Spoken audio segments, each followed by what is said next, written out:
Inilah Injil suci menurut Lukas.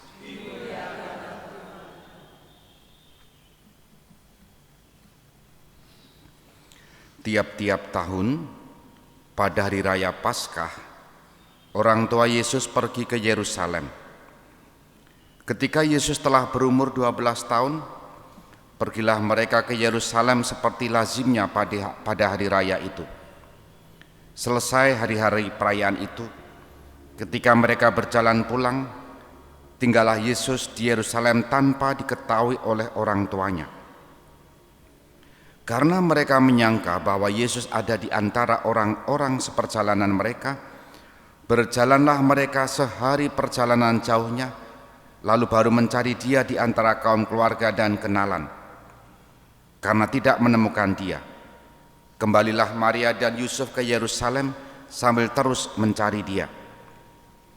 Sesudah 3 hari, mereka menemukan Yesus dalam bait Allah. Ia sedang duduk di tengah-tengah alim ulama sambil mendengarkan mereka dan mengajukan pertanyaan-pertanyaan kepada mereka. Semua orang yang mendengar Dia sangat heran akan kecerdasan dan segala jawab yang diberikannya. Ketika Maria dan Yusuf melihat Dia, tercenganglah mereka. Lalu kata ibunya kepadanya, "Nak, mengapakah engkau berbuat demikian terhadap kami? Bapamu dan aku dengan cemas mencari engkau." Jawab Yesus kepada mereka, "Mengapa kamu mencari aku? Tidakkah kamu tahu bahwa aku harus berada di dalam rumah Bapakku?" Tetapi mereka tidak mengerti apa yang dikatakan Yesus kepada mereka. Lalu Yesus pulang bersama-sama mereka ke Nazaret. Ia tetap hidup dalam asuhan mereka, dan ibunya menyimpan semua perkara itu di dalam hatinya. Demikianlah sabda Tuhan.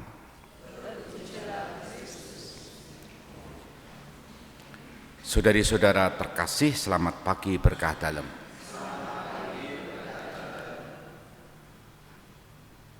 Hati tersuci Santa Perawan Maria. Dari rumusan ini kita diajak, hati yang seperti apa yang dimiliki oleh Maria sehingga disebut suci. Kita membayangkan hati itu kira-kira letaknya di mana, bukan di punggung tentunya ya. Kalau orang menyebut kata hati, umum mengatakan di sini, ya. Betul nggak?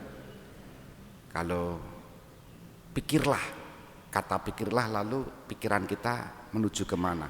Batuk toh? Ya. Di sini kan? Ya.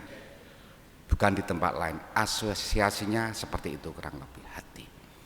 Dan hati itu menjadi tempat yang paling intim dalam hal apa? Tentu konteksnya adalah dalam hal relasi dengan Tuhan. Berelasi dengan Tuhan itu tidak dipikir, tetapi dirasakan dengan hati. Maka ada maka ada nasihat-nasihat, hati-hati. Artinya tidak cukup dipikir, tetapi juga dirasa-rasakan dan barangkali menggunakan pikiran untuk dipertimbangkan. Hati-hati, dirasa-rasake, dilelimbang gitu kan. Kurang lebih hal-hal yang sederhana seperti itu tadi membantu kita untuk melihat apa yang dimaksud dengan perayaan ini. Hati Maria yang sungguh suci. Dalam bacaan Injil tadi kita mendengar begini. Ia tetap hidup dalam asuhan mereka dan ibunya menyimpan semua perkara itu di dalam hatinya. Perkara yang seperti apa? Ketika melihat Yesus berbicara, bertukar pendapat, dan semua orang mendengarkan Dia. Injil mencatat bahwa mereka mendengarkan Dia di bait Allah. Seusia itu kata-kata Yesus sudah didengarkan oleh banyak orang, bahkan yang disebut sebagai orang yang tua-tua.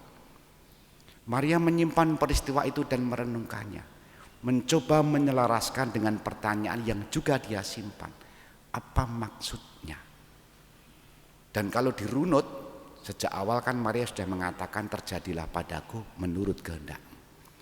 Maka ketika kita gereja hari ini memperingati Santa Perawan Maria yang memiliki hati yang suci itu, kita semua diajak. Maria menjadi model kita. Dalam hal apa? Dalam hal merenungkan, menyimpan perkara, bahkan misteri kehidupan di dalam hati, dan membicarakannya dalam keheningan hati, apa yang Tuhan mau.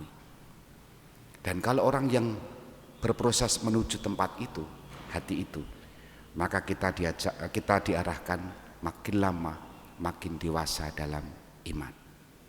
Tidak banyak menggerutu, tidak banyak protes, tidak banyak berkeluh, tetapi sungguh menyimpan perkara apa yang Tuhan maui.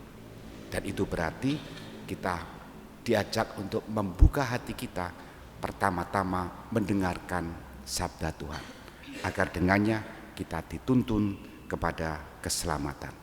Kita hening sejenak.